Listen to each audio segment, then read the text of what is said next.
우리 하나님 말씀 보겠습니다. 유다서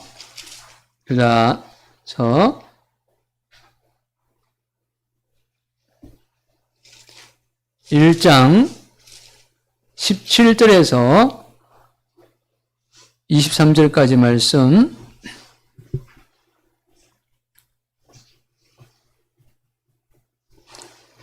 유다서 1장 17절에서 23절까지 말씀.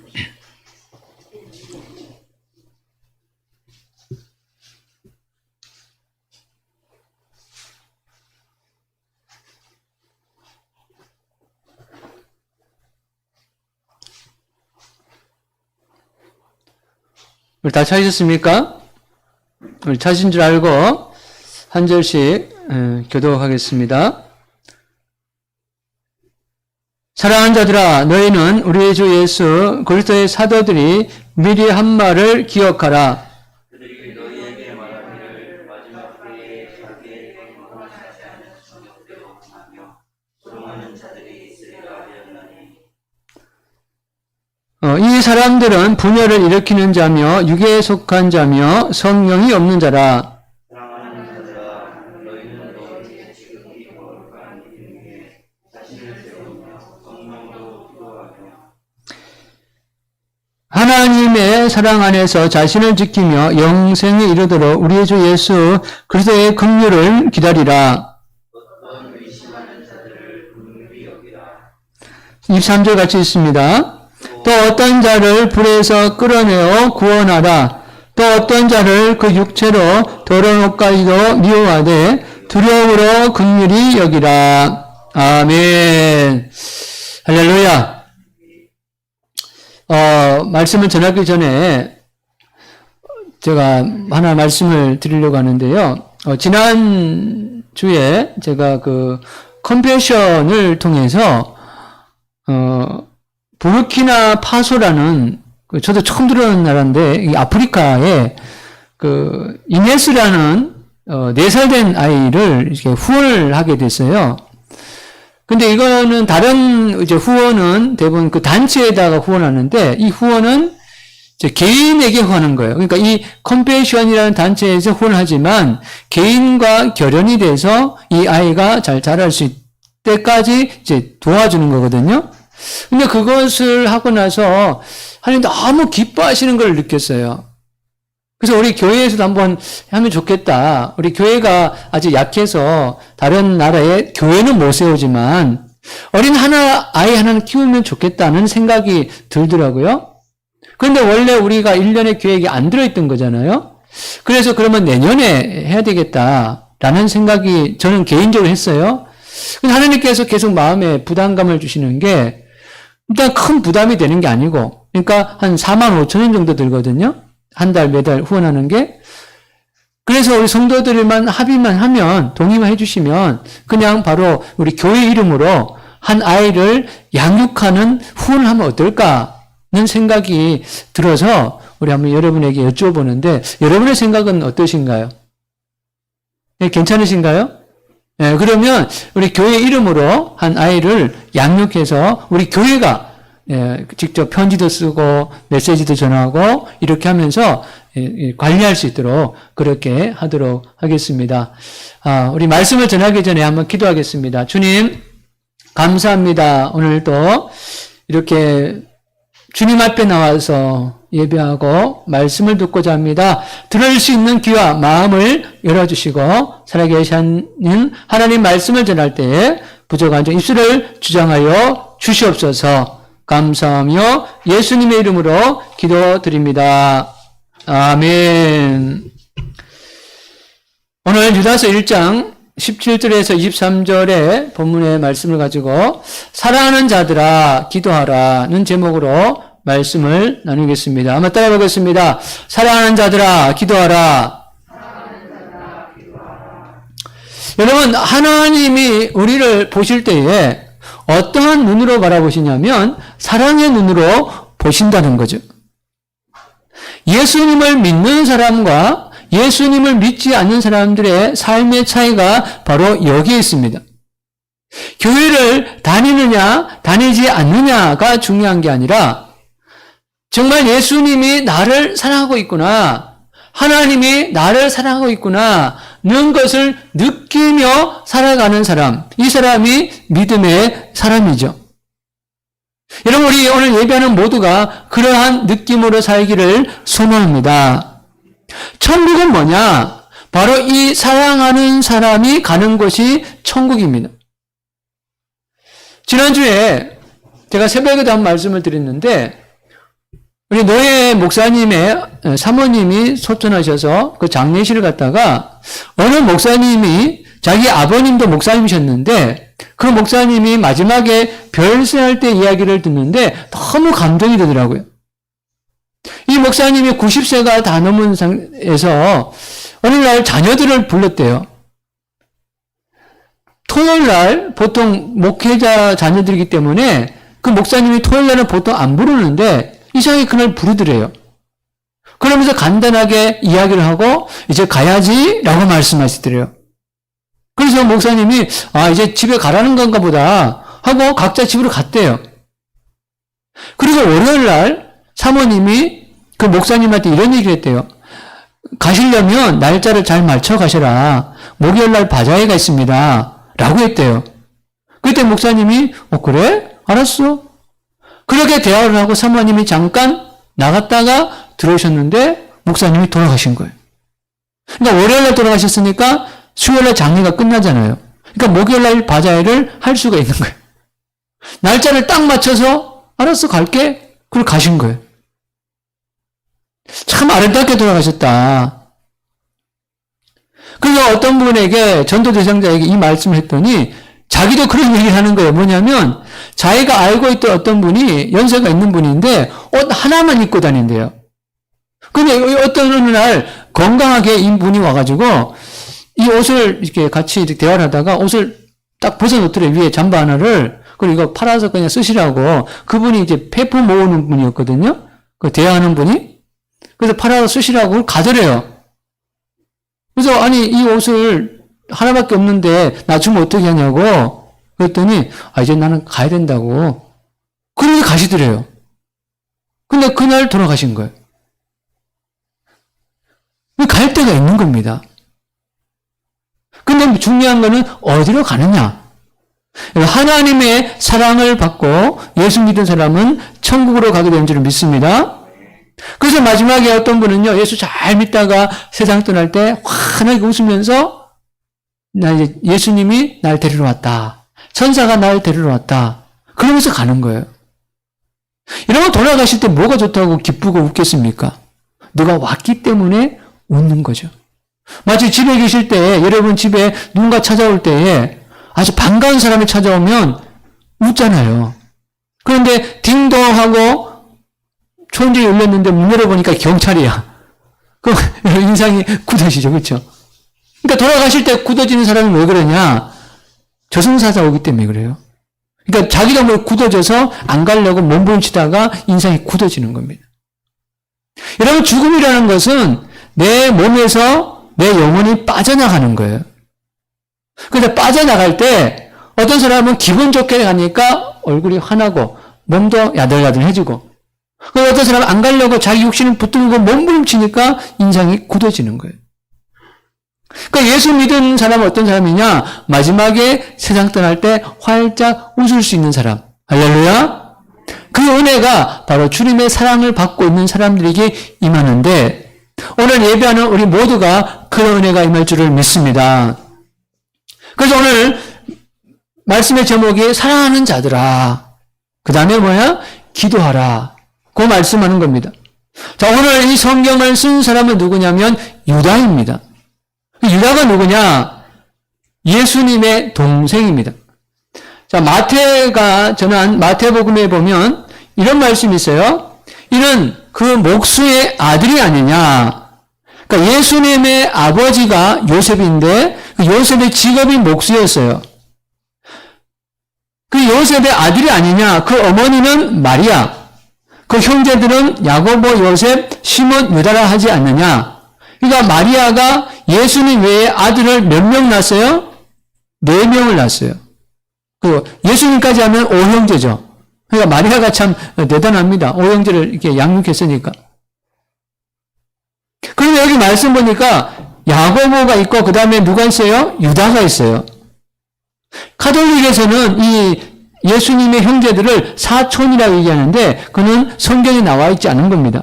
그냥 마리아를 좀 신성시 시키려고 만들어낸 거예요. 그러니까 예수님을 낳고 나서 요셉을 통해서 4명의 자녀를 낳았습니다. 그 중에 한 명이 야고보였고 또 한 명이 오늘 성경을 기록한 유다입니다. 그러니까 야고보는 야고보서를 기록했고 유다는 유다서를 기록했습니다. 그러니까 이 성경은 충분히 우리가 믿을 만한 책이라는 것이죠. 자, 이 유다가 이 성경을 기록한 이유가 뭐냐면 교회에 이단들이 많이 생겨났기 때문이에요. 오늘날도 뭐 신천지, 안산홍 증인회, 또 뭐 천부교 이런 이단들이 있잖아요. 그런 것처럼 초대 교회에도 이단들이 있었습니다. 그래서 그 이단들을 어떻게 교인들이 잘 대처해야 되느냐 이것을 알려주기 위해서 이 성경을 쓴 것입니다. 그 이 유다서에는 그리스도인들이 해야 될 5가지 의무에 대해서 얘기했는데 그게 뭐냐면 첫 번째 우리 같이 한번 읽어볼까요? 시작. 자신의 삶을 거룩한 믿음 위에 건축하라. 세상 사람들이 자기 집을 세워가듯이 예수 믿는 사람들은 믿음을 세워가라는 것입니다. 어떻게 세워갈 수 있죠? 예배를 통해서, 말씀을 통해서, 기도를 통해서 세워갈 수가 있는 겁니다. 그리고 두 번째는 따라 봅시다. 성령으로 기도하라. 자, 세 번째는 하나님의 사랑 안에서 자신을 지키라. 자, 네 번째, 시작. 영생에 이르도록 우리 주 예수 그리스도의 긍휼을 기다리라. 자, 다섯 번째, 어떤 의심하는 자들을 긍휼히 여기고 어떤 자를 불에서 끌어내어 구원하라. 자, 이 말씀이 5개인데, 이거 부담스럽다, 이거 어떻게 하지? 라고 생각할 수 있지만, 이것이 하나로 연결되어 있습니다. 그게 뭐냐면 바로 기도입니다. 기도는 뭐냐면 하나님과 대화하는 겁니다.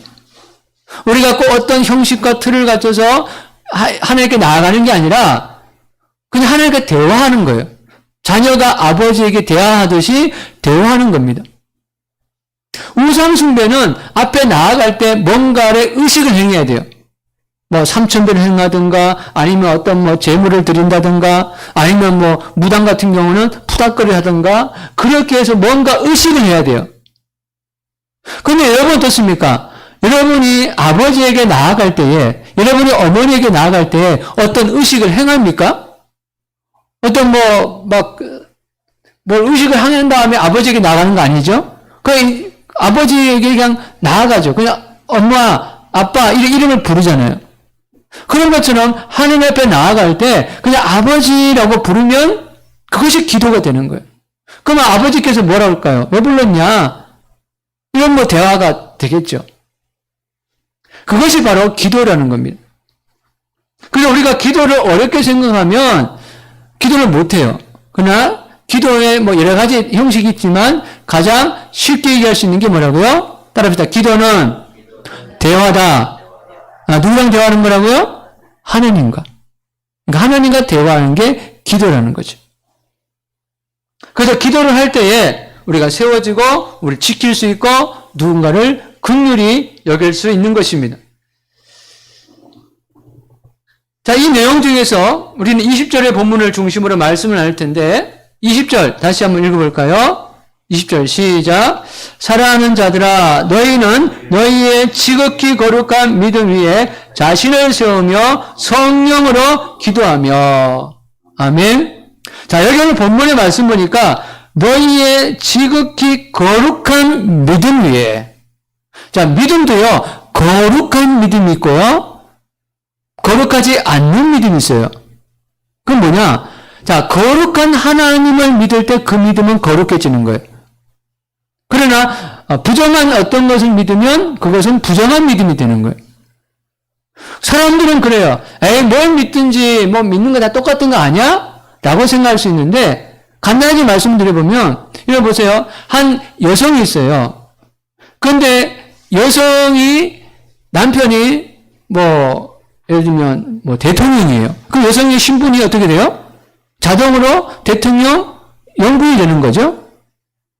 그런데 어떤 한 여성이 그 남편이 막 범죄자예요. 엄청난 범죄를 저지르는 거예요. 그러면 그 여성의 신분은 뭐예요? 범죄자의 아내가 되는 거예요. 만약 그런 상황에서 남자 다 똑같지. 아무나 결혼하면 돼. 이 말이 맞아요? 안 맞죠. 여러분, 사람도 다른 것처럼 신도 다른 거예요. 그러니까 하나님을 믿으면 그게 무슨 믿음이요? 따라서 거룩한 믿음.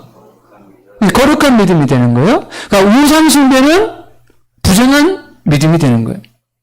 그래서 여러분 오늘 말씀처럼 거룩한 믿음 위에, 그러니까 하나님을 믿는 믿음 위에 자신을 세우며 성령으로 기도하라라고 되어 있습니다. 그래서 우리가 이 믿음 생활을 유지할 수 있는 가장 큰 비결이 뭐냐면 바로 기도라는 거죠. 기도. 그러면 기도할 때 어떤 일이 생기느냐? 첫 번째는요, 기도할 때 믿음이 세워집니다. 한번 따라해보겠습니다. 기도할 때 믿음이 세워집니다. 여러분, 교회 다니는 사람들 치고, 나도 믿음이 생겼다면 좋겠다라는 생각하는 분이 있을 거예요. 여러분, 운동하시는, 헬스장에 다니시는 분들 치고, 나도 건강한 몸을 좀 가졌으면 좋겠다라는 생각을 안 하는 분은 없을 거예요. 그렇죠? 근데 저도 염조권 마을센터 4층 운영위원으로 헬스장을 담당하고 있지만, 어떤 분은 와서 열심히 운동하시는 분이 있어요. 그런 분들은 몸이 건강해져요. 근데 어떤 분들은 와서 열심히 안 하는 분이 있어요. 그러면 근육이나 이런 것이 별로 차이가 없죠. 신앙생활도 똑같습니다. 내가 교회를 1년 다녔냐 10년 다녔냐 이게 중요한 게 아니고요. 내가 기도를 통해서 하나님부터 어떤 응답을 받았나, 어떤 체험을 했느냐에 따라서 신앙 수준이 달라지는 거죠. 여러분, 그러면 기도할 때 우리가 어떻게 기도해야 되느냐? 첫 번째는요, 믿고 기도해. 따라합시다. 믿고 기도하자. 여러분 보세요. 운동을 할 때에 아령을 열심히 드시는 분들 있어요. 이렇게. 자, 드실 때에 기본적으로 생각이 뭐냐면 근육이 생긴다는 마음이에요. 그쵸? 묻지 않아도요, 이거 왜 하십니까? 물으면요, 근육 생기기 때문에 그렇죠. 당연히 그렇죠. 근데 만약에 운동을 열심히 막 하는데, 그러면 되겠어? 해봤자 의미가 있겠어? 라고 생각하고 운동하는 사람은 없어요. 기도도 마찬가지입니다. 기도할 때, 따라봅시다. 하나님께서 들으시고 응답하신다. 이 믿음을 가지고 기도할 때에 하나님의 응답이 더 빨라지는 줄 믿습니다.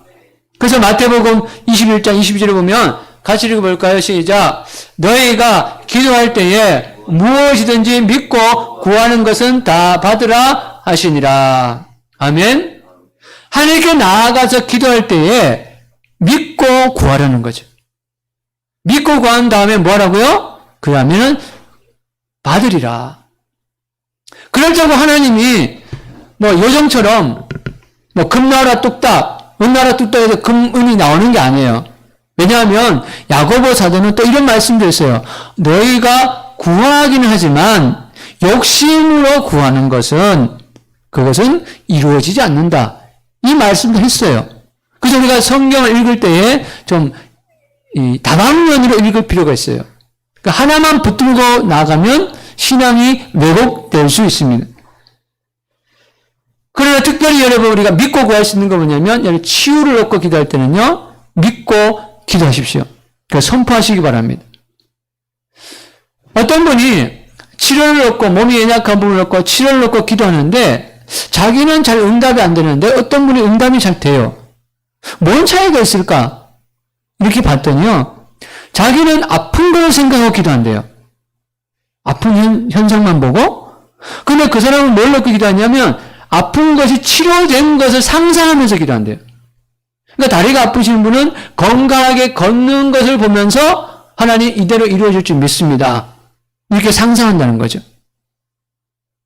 쉽게 말씀드리면 여러분 우리가 밑그림을 그려요. 밑그림 그림 뭔지 알죠? 그림을 그려놓는단 말이에요. 그럼 색칠은 누가 하시냐? 하나님이 하십니다. 한번 따라해보시면 밑그림은 내가 그리고 색칠은 하나님이 하신다. 그러니까 밑그림을 그리는 것은 뭐냐면 기도한다는 거거든요. 그러니까 기도할 때에 하나님께서 하실 일들을 상상하면서 기도하면 응답이 훨씬 빨라진다는 거죠. 그래서 특별히 치료를 놓고 기도할 때에 건강해진 나의 모습을 놓고 기도하시기 바랍니다. 그리고 믿지 않는 영혼이 구원받는 것에 대해서 기도할 때도 그 영혼이 교회에 와서 예배드리는 모습을 상상하면서 기도하시기 바랍니다. 기도하면서 아유, 저 인간은 안 돼. 딴 사람은 다 믿어도 저 인간은 안 돼. 라고 믿으면서 주여 저 영혼 구원해 주옵소서 라고 하면 이게 안 되겠죠. 그래서 그 영혼이 죽게 온 것을 상상하면서 기도할 때에 주님께서 응답해 주실 줄 믿습니다. 왜냐하면 그것은 하나님이 원하시는 것이기 때문이죠. 그래서 우리는 이런 기도를 통해서 하나님이 응답하는 것을 체험해야만이 우리 믿음이 세워집니다. 윤석전 목사님이라고 연세중앙교회의 그 담임 목사님이신데 이분이 초등학교 4학년 때 자기 아버지가 자기 어머니가 교회 가는 것을 되게 반대한대. 그래서 자기 아버지가 교회 가는 것하고 제사 지내는 거 이거를 그렇게 반대했대요. 어느 정도냐면 너 교회에 가면 내가 너 죽일 수도 있다. 그래도 교회 갈 거냐. 이 정도였다는 거예요. 그런데도 이 윤석전 목사님의 어머님이 나 교회 가겠다고. 그래서요, 정말 엄청 많이 패고, 그리고 교회 못 가게 핍박을 했는데, 그래도 교회를 갔다는 거예요. 어느 날, 이분이 학교를 갔다 왔는데, 집안이 너무 조용하더래요. 보통은 뭔가 우당탕쿵탕 하면서 싸워야 되는데, 너무 조용하더라는 거예요. 이게 뭐지? 왜 그럴까? 하고 그 방문을 조용하게 열어서 봤더니 어머니가 벽에 목이 맨 채로 돌아가 계시더라는 거예요. 혀가 이만큼 나와가지고. 그리고 아버지는 그 밑에서 담배를 피고 있더래요. 싸우다가 극단적인 행동을 취한 거죠. 그래서 동생하고 이 목사님이 들어갔더니 아버지가 그냥 나가더래요. 그래서 어머니를 끌어서 내렸더니 엄마가 툭 그냥 쓰러지더래요. 이미 돌아가셨으니까. 몸은 싸늘하게 식어져 있고. 그래서 이 목사님이 초등학교 4학년짜리가 엄마의 가슴 위에 탁 올라타고 눈물로 막 기도했대요. 하나님, 성경에 보니까 예수님이 죽은 지 사흘이 넘은 이 나사로도 살리셨는데 우리 엄마도 살리시라고. 살려내시라고. 살려달라고. 막 그렇게 울면서 막 기도했대요. 한참을 그렇게 기도했는데 목이 약간 움직이더래요. 처음에 잘못 봤나? 또 막 기도했대요. 또 움직이더래요. 그리고 몸의 온기가 느껴지면서 숨을 깊이 쫙 내쉬더래요. 그래서 엄마가 눈을 떴는데 눈을 뜨자마자 자기의 뺨을 촥 때리더래요. 얼마나 당황스럽겠습니까? 그 엄마가 하는 말이, 야, 내가 네 아빠한테 그렇게 두들겨 맞으면서까지 신앙생활 하다가 이제는 난 천국에서 예수님하고 아주 행복하게 잘 지내고 있는데 네가 그렇게 기도하니까 예수님이 나보고 그냥 가라더라. 내가 안 간다고 얘기하기도 전에 내 몸이, 내 영혼이 내 육신에 들어와 버렸다. 네 때문에 내가 다시 살아났다고 뺨을 때리더래요. 이 목사님 이런 체험을 하고 나니까 믿음이 생기는 거예요. 진짜 천국이 있구나. 진짜 기도하니까 응답이 되네? 여러분, 이것은 윤석전 목사님뿐만 아니라 모든 믿음의 사람들의 삶의 고백입니다. 여러분, 믿음이 자라기 위해서는 반드시 기도를 통해서 응답이 되어야 돼요.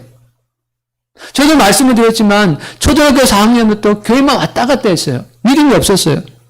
저희 어머니가 말기암에서 6개월밖에 못 산다고 병원에서 했는데 하늘 은혜로 치료받았어요. 그거 제가 봤잖아요. 그럼 믿음이 생겨야 되는데 제가 치료받은 게 아니에요. 어머니가 치료받은 거지. 저는 믿음 없이 그냥 교회만 왔다 갔다 습관적으로 했는데 20대 초반에 저도 몸이 아프니까 기도했어요.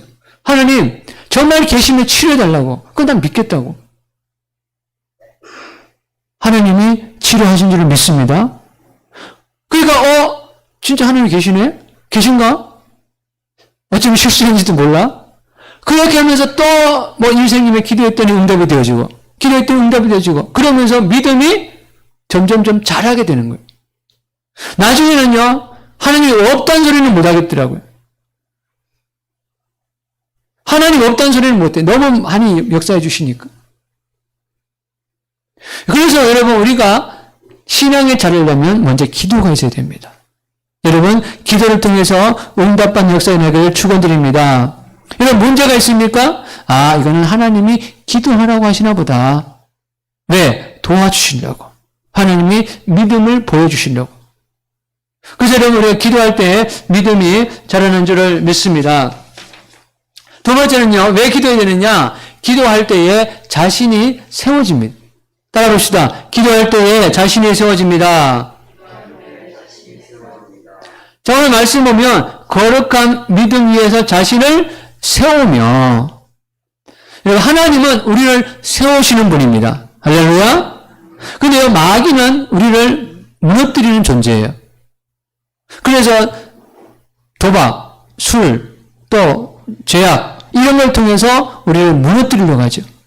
근데 하나님은 우리에게 은혜 주시고, 할렐루야, 사랑도 주시고, 믿음도 주시고, 기쁨도 주시고, 이런 거를 잘 믹스해서 우리를 세워 주십니다.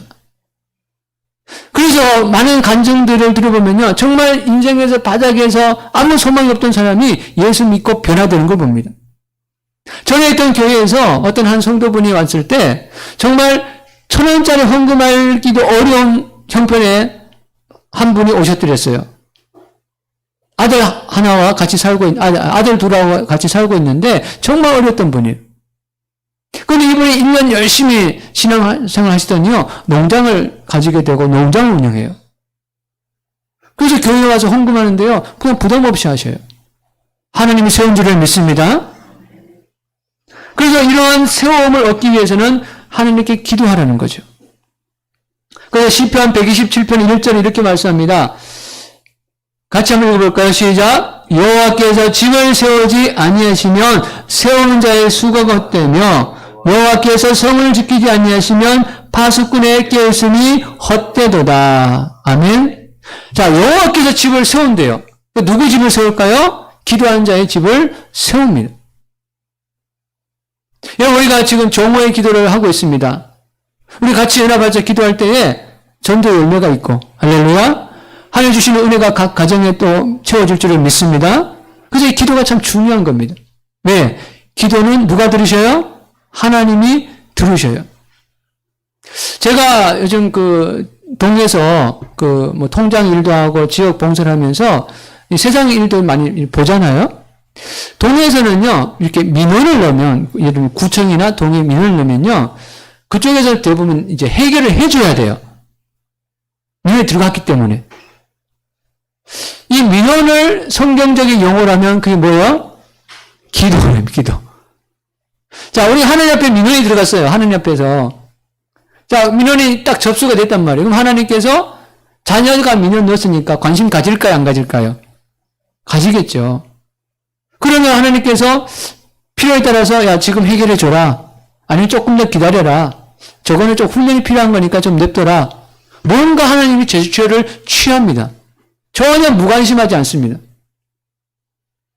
왜? 하나님은 누구예요? 하나님이 우리 아버지이기 때문에. 그래서 하나님, 우리 집 좀 세워주세요. 우리 교회를 세워주세요. 하고 하면 하나님이 왜 외면하시겠습니까? 지난주 갓피플 포털 사이트에서 한근영 사모님의 나는 기도하기로 했다라는 책의 일부를 읽게 되었습니다. 그 책의 내용이 뭐냐면 너무 이게 마음이 힘들고 어려워서 밖에 나가서 산책하면서 하나님께 기도했대요. 하나님 너무 힘들어요. 하나님 도와주세요. 이렇게 기도를 하는데 마음속에 하나님이 또 말씀하시더래요. 그래서 진짜 어떤 사람하고 대화하듯이 하나님과 주고받고 대화를 하다가 마음이 힐링이 된 거예요. 그래서 다시 살아갈 힘을 얻었다. 이런 내용의 글이었습니다. 그래서 제가 한근영 사모님 어떤 분일까 하고 검색을 해봤어요. 그랬더니 이분이 이분이 부교역자, 이분 남편이 이제 목사님이신데 부교역자로 있을 때에 섬유 근육통 증후군이라는 희귀병을 얻게 됐습니다. 이게 어떤 병이냐면 한 이틀 정도만 일하면 일할 수 없는 정도의 무기력에 빠지는 병이에요. 그래서 할 수 없이 부교역자를 그만두고 교회를 개척하게 되는데 개척하고 얼마 안 돼서 첫째 아이가 자폐증 비슷한 증세를 보여서 학교를 못 가게 됩니다. 그 불안과 강박 증세를 보이고 그리고 발달 장애가 있는 조카 아이까지 학교를 통학해야 되는 이런 일을 좀 맡게 됐습니다. 하나만 해도 힘든데 남편이 불치병에 걸려있죠. 아들도 불안과 장애 때문에 사회생활을 못하죠.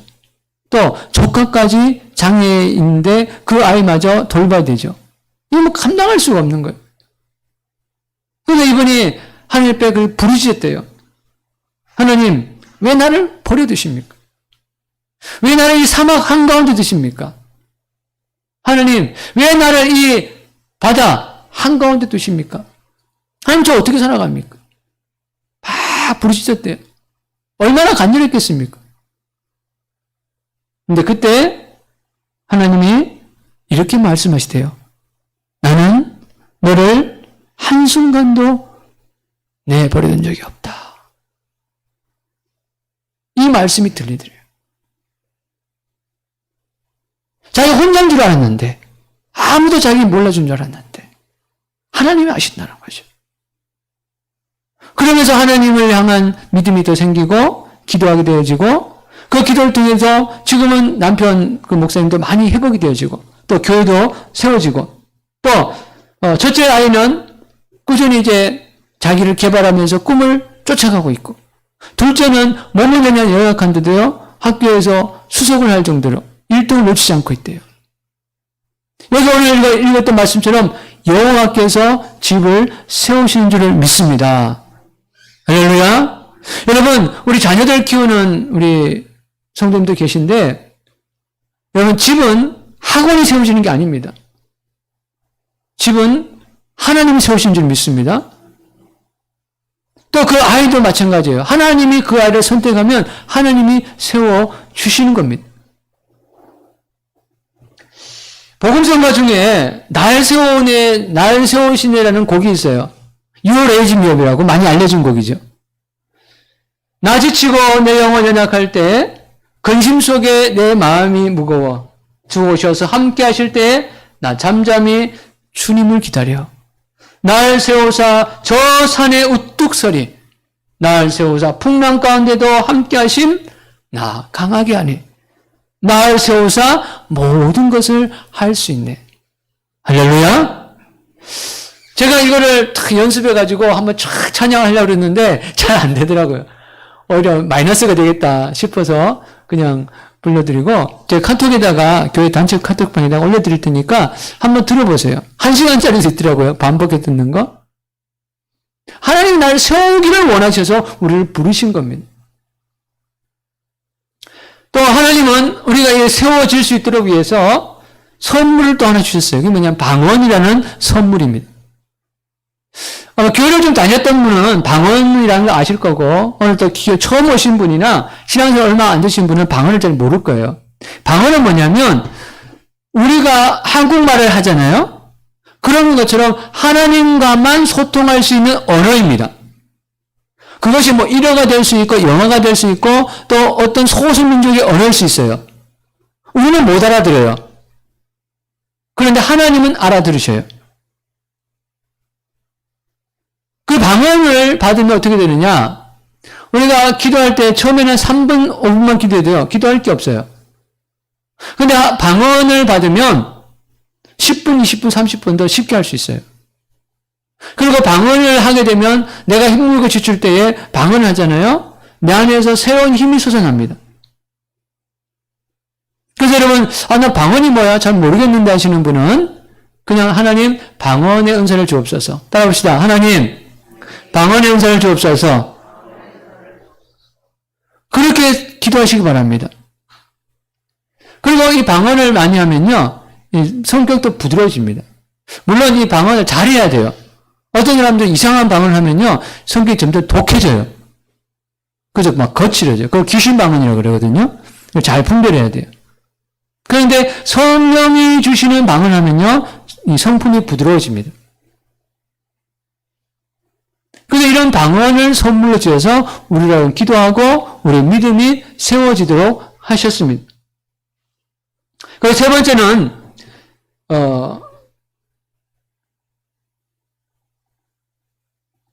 세 번째, 기도할 때 성령님과 함께 할 수 있습니다.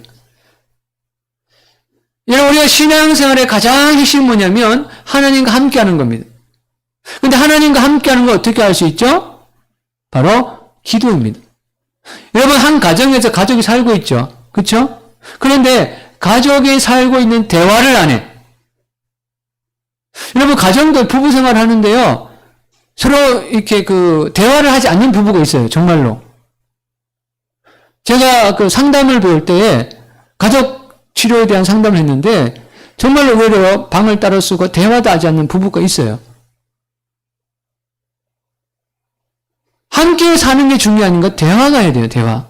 여러분 보세요.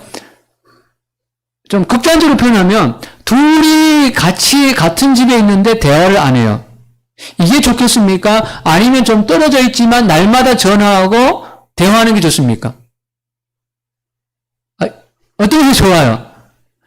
1번보다 2번이 낫죠. 그렇죠? 이왕이면 같이 살고 대화도 하면 더 좋죠.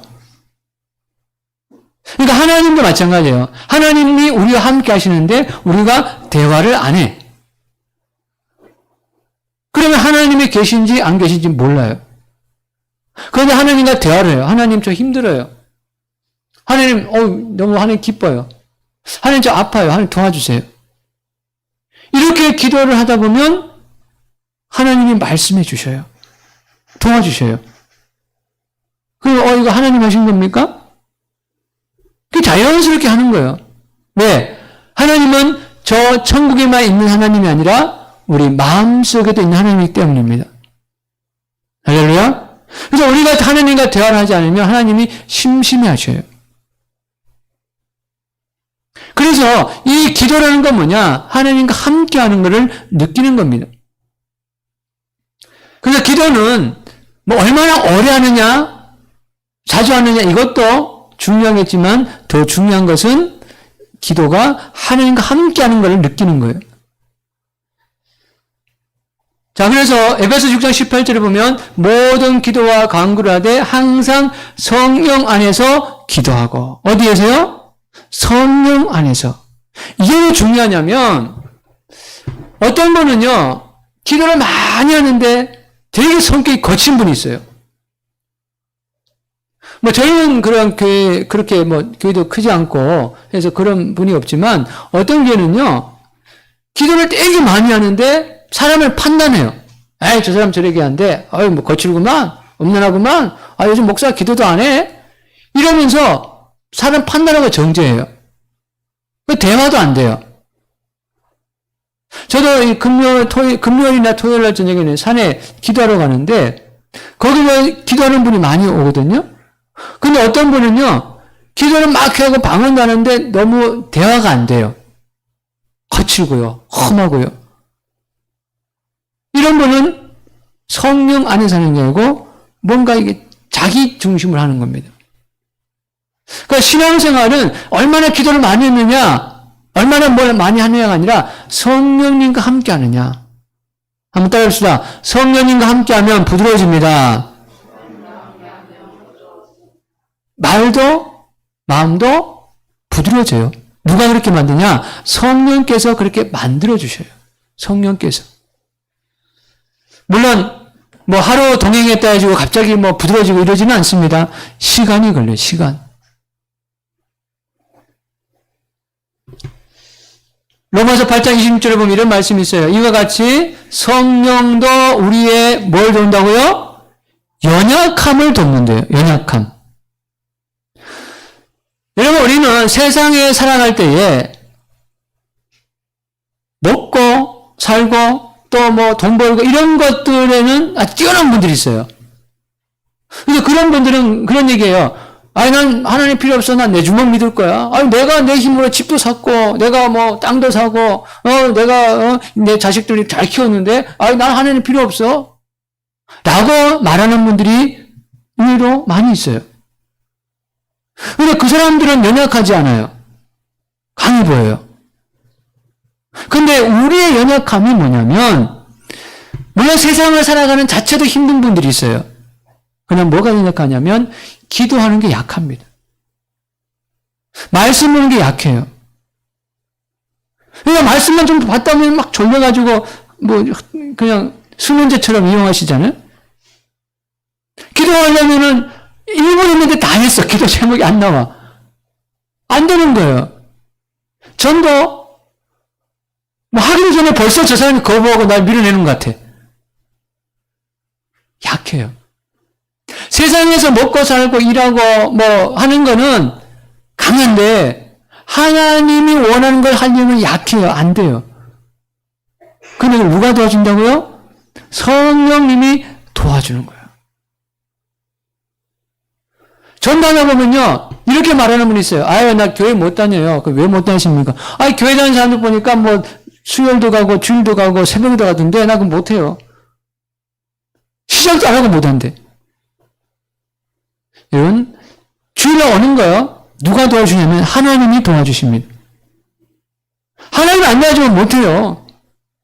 제가 새벽 기도를 하지만 하나님이 깨워주셔서 힘주시니까 아니니, 아유, 새벽을 해야지, 일어나야지, 이렇게 해서 못 한다니까요. 하루 이틀은 할 수 있어요.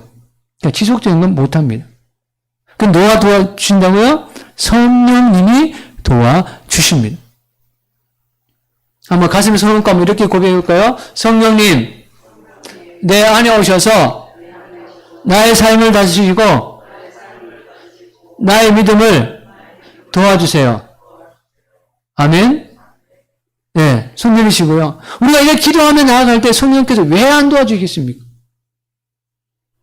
그래서 기도하도록 생각나게 하시고 마음을 움직여 주시고, 아, 오늘 교회 가야지? 움직여 주시는 거예요.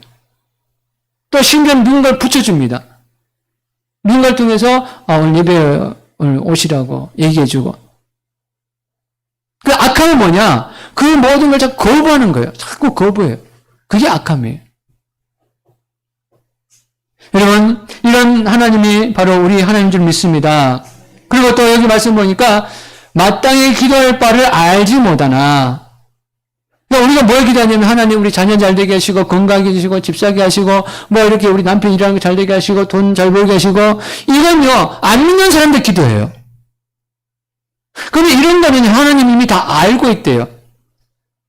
이런 거 기도하면 하나님 뭐라 그러시냐면, 야, 그거 나도 다 알아.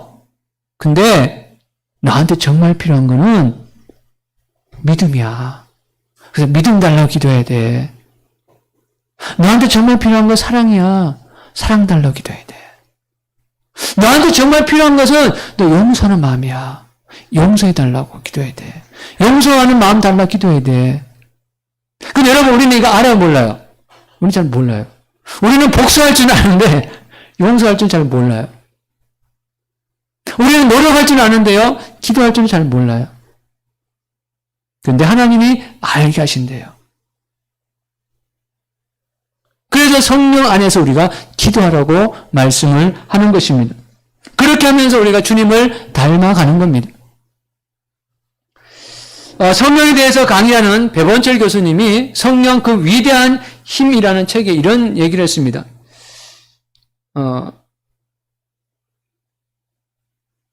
같이 제가 한번 읽어드릴게요. 자, 기독교 영성의 핵심은, 그러니까 영성이라는 말을 다시 말하면 기독교인의 핵심, 기독교인이 믿는 이유는 신자와 그리스도 사이의 인격적인 교제를 통하여 신자와 그리스도의 형상에 일치되는 것이다. 한마디로 복음적 영성이란 그리스도 안에서 삶, 즉 그리스도를 닮아가는 삶이다. 자, 이게 무슨 얘기냐면요, 여러분, 남녀가 결혼하는데, 결혼한 이유가 뭡니까? 협력해서 집 사기 위함입니까? 아니면 협력해서 자녀를 낳기 위함입니까? 아니면 결혼을 통해서 얻어지는 어떤 사회의 뭔가를 하기 위해서입니까? 아니죠. 결혼의 목적은 서로 사랑하기 때문에 함께 사는 거죠. 그럼 함께 살다 보면 뭐가 생겨요? 아이가 생기고. 함께 하다 보니까 뭐가 생겨요? 집이 생기고. 또 함께 살다 보니까 또 세상에 여러 가지 선한 일도 생기고. 할렐루야? 신앙생활도 똑같다는 거예요. 신앙생활의 목적은 하나님 앞에서 뭘 얻기 위함이 아니라 사랑하기 때문이에요. 그러니까 예수님을 사랑하다 보면 집이 생기고, 이때 아멘 하셔야 집이 생기는 겁니다. 예수님을 사랑하다 보니까 집이 생기고, 조그만 집밖에 안 생길 것 같은데, 저 큰 집이 생기려면 크게 아멘 하셔야 돼. 자, 예수님을 사랑하다 보니까 집이 생기고, 예수님을 사랑하다 보니까 가정이 화목하게 되고, 예수님을 사랑하다 보니까 질병이 낫고, 이거예요. 그렇게 하다 보니까 기쁨도 생기고 평안도 생기고 이렇게 하는 거지, 다른 목적이 아니라는 거죠. 자, 그래서 신앙생활의 목적이 뭐냐고요? 예수님과 교제하는 거예요. 근데 교제하는 방법이 뭐라고요? 기도하는 거예요, 기도. 자, 그래서 이제 우리가 정오의 기도 시간을 가지는데, 이 기도 시간은 이제 예수님과 대화할 때입니다. 예수님께 우리 교회 좀 잘 봐달라고 알려주세요. 대화 좀 해주세요. 라는 겁니다. 그러니까 여러 군데서 하나님이 우리 교회 좀 주한 열방교 좀 봐주세요. 라고 기도하면 하나님 신경 쓰실까요? 안 쓰실까요? 신경 쓰시는 거죠. 여러 가지 여기저기서 민원이 들어오면요. 민원도요. 한 사람이 넣는 것보다요. 여럿이 넣으면요. 더 신경 씁니다. 기도도요. 여러 군데서 기도하면요. 하나님 신경 쓰셔요. 할렐루야. 그래서 여러분 오늘 주님 말씀하십니다. 사랑하는 자들아. 따라합시다. 사랑하는 자들아. 기도하라. 여러분 사랑받고 있습니까? 기도하시기 바랍니다. 기도하겠습니다. 사랑해 주님 감사합니다. 저희들이 무엇이 간데 세상에서 사랑해 주시고 또 저희들이 무엇이 간데 대화하고 싶으셔서 기도라고 말씀하셨는지 하나님 우리가 대화를 통해서 우리의 믿음이 삶이 또 주님과 함께 할 수 있는 축복을 누릴 수 있는 우리가 되기를 소망합니다. 감사합니다. 예수님 이름으로 기도합니다. 아멘. 우리 찬송가 365장 찬양하겠습니다. 우리 박수 찬양할까요? 마음속에 근심 있는 사람 주 예수 앞에 달려라. 슬픈 마음 있을 때라도 주 예수께 아뢰라. 주 예수 앞에 달려라. 주의 친구니 무엇이나 근심하지 말고 주 예수께 아뢰라. 눈물나며 기쁜 한숨 쉴 때 주 예수 앞에 달려라. 은밀한 죄 내게 있더라도 주 예수께 아뢰라. 주 예수 앞에 달려라. 주의 친구니 무엇이나 근심하지 말고 주 예수께 아뢰라. 괴로움과 두려움 있을 때 주 예수 앞에 달려라. 내일을 염려하지 말고 주 예수께 아뢰라. 주 예수 앞에 달려라. 주의 친구니 무엇이나 근심하지 말고 주 예수께 아뢰라. 죽음 앞에 겁을 내는 자여 주 예수 앞에 달려라. 하늘 나라 바라보는 자여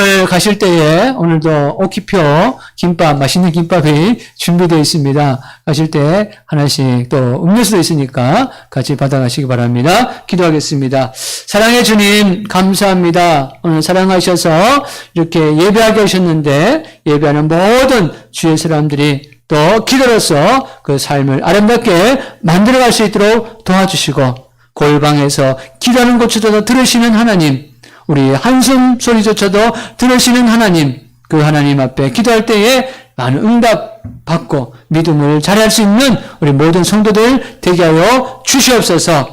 이제는 주 예수 그리스도의 은혜와 하나님 아버지의 영원한 사랑과 성령님의 감화, 감동, 교통 역사, 충만하심이 오늘 예배하고 믿음으로 살아가는 또 마음속에 기도하기를 소망하는 우리 모든 성도들 머리 위에 가정과 일터 위에 이제부터 영원토록 함께하기를 간절히 축원드리옵나이다. 아멘.